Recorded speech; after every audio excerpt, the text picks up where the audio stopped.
Dan itu kalau kita sebut revolusi kebijakan, dia mesti datang dari persekongkolan yang betul-betul radikal. Kita sebutnya persekongkolan. Karena ini kan duel kepentingan sebetulnya tuh. Dulu ada seorang perempuan aktivis kulit hitam di Amerika, namanya Audre Lorde, yang jadi acuan soal-soal pembalikan kebijakan ini. Dia bilang begini, nggak mungkin pemerintah itu berbaik hati untuk mengubah kebijakan. Kita mesti lawan. Dalam satu istilah yang kemudian jadi judul paper dia yang dikutip kemana-mana itu, dia bilang begini, the master's tool will never dismantle the master's house. Peralatan raja tidak mungkin dipakai untuk membongkar istana raja tuh. Jadi memang mesti ada peralatan dari luar, yaitu LSM, Greenpeace, masyarakat, ibu-ibu, mak-mak, ginekolog, yang mesti lakukan radical break tadi itu tuh. Jadi hanya dengan itu kita bisa kasih wake up call pada pemerintah bahwa Anda itu bersalah tuh. Anda ditugaskan untuk mencerdaskan kehidupan bangsa oleh konstitusi. Kan presiden hanya ditugasi 2 oleh konstitusi. Cerdaskan kehidupan bangsa, pelihara fakir miskin. Jadi bagian mungkin kecerdasan tumbuh kalau supply oksigen itu buruk. Nggak mungkin tumbuh. Bagaimana mungkin ada orang miskin dipelihara kalau dari rahimnya aja dia udah miskin tuh. Karena udah cacat akibat polutan itu. Jadi betul-betul ini satu kampanye yang melebihi kampanye capres sebetulnya. Ya kan ya? Yes. Karena capres itu kampanye hanya untuk 5 tahun. Kita kampanye lingkungan untuk generasi yang panjang sekali itu efeknya. Apalagi kalau kampanye capres ini buta huruf terhadap soal lingkungan. Kita nggak dengar sekarang capres itu ngoceh tentang do you speak environmental ethics, itu nggak ada yang ngomong begituan. Terakhir juga kan survei Cerah sama Indikator ya, yang tahun lalu yang katanya salah satu survei paling gede untuk anak muda, 4.000 responden. Itu kan 80% anak-anak muda itu sebenarnya udah aware sama topik ini. Jadi sebenarnya ini akan menarik sih Bang untuk election atau kontestasi politik ke depan gitu. Karena sebenarnya demand-nya udah ada, awareness-nya orang itu sudah ada. Bukti bahwa di pengadilan menang itu semakin menguatkan gitu. Bahwa kita tuh cuma butuh push sedikit lagi lah gitu, memviralkan gitu untuk topik ini. Karena kalau saya lihat juga ini nanti bakal jadi momentum kita juga sih untuk punya city policy yang bagus itu yang seperti apa gitu. Karena kan selama ini orang kalau mau politik itu hanya mendukung figur aja, nggak pernah melihat policy-nya itu kayak gimana sih, akan seberapa berpengaruh gitu loh sama kita. Jadi saya pikir di Bicara Udara sendiri salah satu tujuan kita, salah satu kepengenan kita adalah kita pengen belajar dari kayak London, dari kayak China, yang nggak ada satupun figur politik yang bisa nyalon kalau dia nggak punya environment policy yang jelas, terutama untuk berkaitan sama kesehatan publik gitu. Jadi ini yang kita pengen contoh gitu. Literasi masyarakat perlu ditingkatkan. Tadi banyak banget lah ya, ada dari sisi komunikasi sains, mungkin juga dari planologi dan lain sebagainya itu. Oke, selama ini kan kita selalu dihadapkan dengan pilihan antara ekonomi atau lingkungan. Dan kita selalu memilih ekonomi gitu ya. Dan itu pun juga yang menjadi alasan pemerintah kita kenapa kita menggunakan listrik dari batu bara. Karena alasannya listrik batu bara itu murah. Nah, tetapi kita seringkali tidak menghitung externality cost yang ada di situ. Termasuk juga cost kesehatan dan juga cost lingkungan. Jadi kita tahu bahwa polusi dari PLTU batubara itu sangat-sangat tinggi, dan itu karena standar emisi untuk PLTU di Indonesia itu sangat lemah.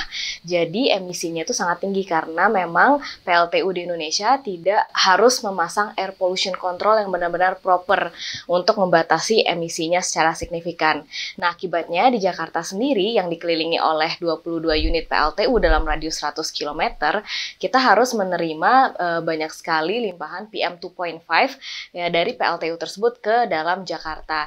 Dan kita pun sudah melakukan penelitiannya dari Greenpeace, dan itu kita menemukan bahwa polutan dari PLTU itu berdampak kepada Jakarta sendiri untuk menghasilkan atau menimbulkan 6.000 kematian dini per tahunnya.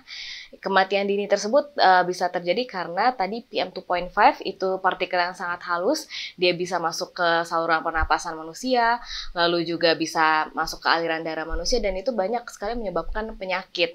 Jadi dari stroke, gangguan syaraf, terus juga dari jantung iskemik atau kanker paru-paru, dan itulah yang menyebabkan kematian dini tersebut terjadi di Jakarta akibat PM2.5 dari PLTU tadi.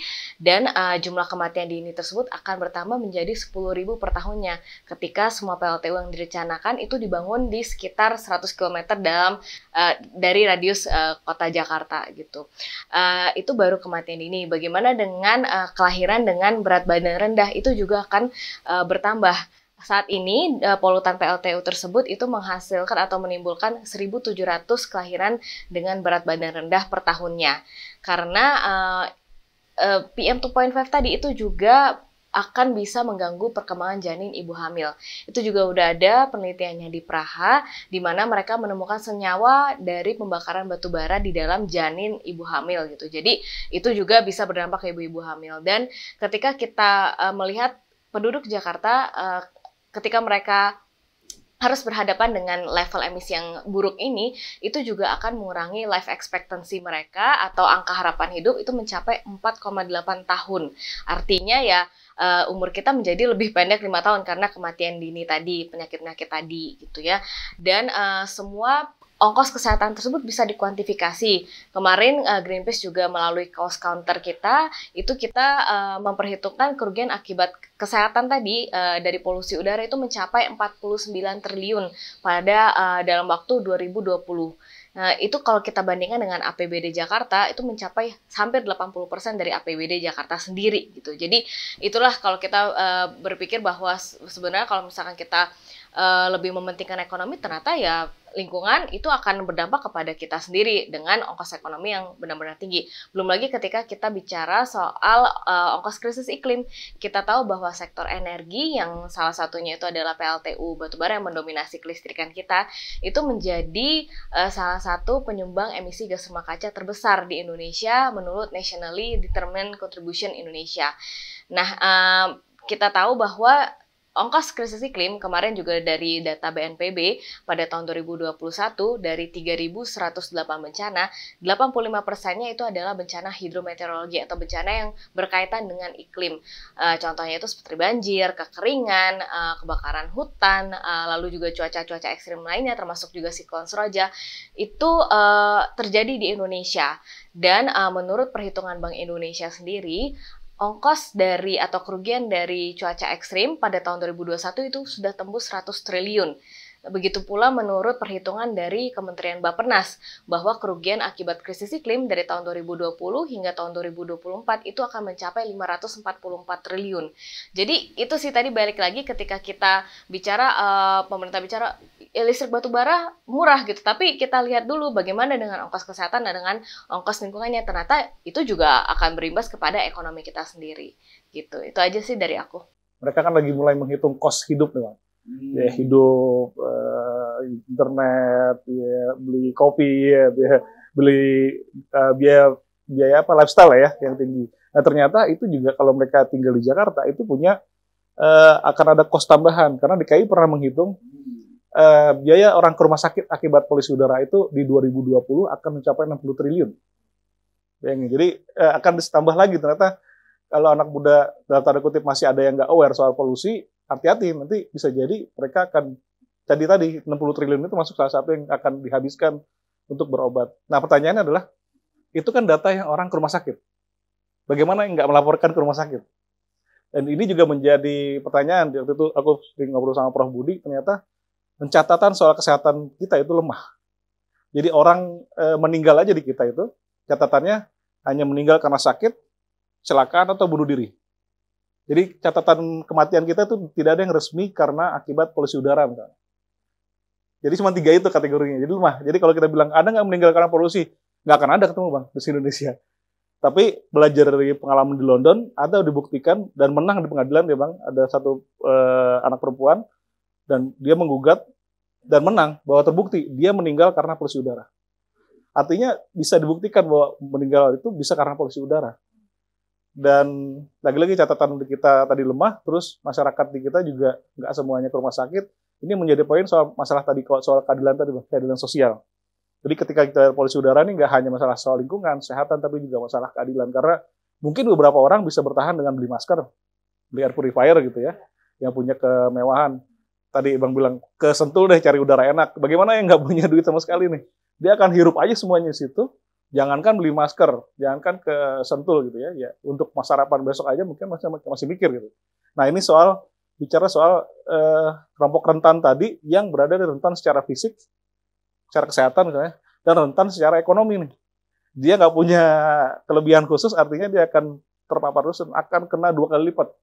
Secara fisiknya, secara ekonomi juga, dan itu menjadi penting untuk tadi menyelesaikan polusi ini menjadi urgensi yang harus segera gitu ya diselesaikan, nggak hanya soal bicara masalah politik. Mudah-mudahan Anies ambil tidak banding bukan untuk politik gitu ya. Jadi dengan real nih itu melaksanakan putusan ini. Makanya kita di pertama koalisi inisiasi bersihkan udara kota itu yang mengkampanyekan gugatan ini itu juga bikin petisi soal menagih para tergugat untuk mengimplementasikan segera. Ya kalau kita bicara lebih agak filosofis, yang menginginkan udara bersih kan kapitalis. Rakyat ngapain dia peduli? Orang yang ingin hidup enak itu dia akan cari tempat yang udaranya enak. Itu hanya orang yang punya uang. Tapi sekarang yang disebut Green Party itu juga bersandar bersama dengan partai-partai kiri itu.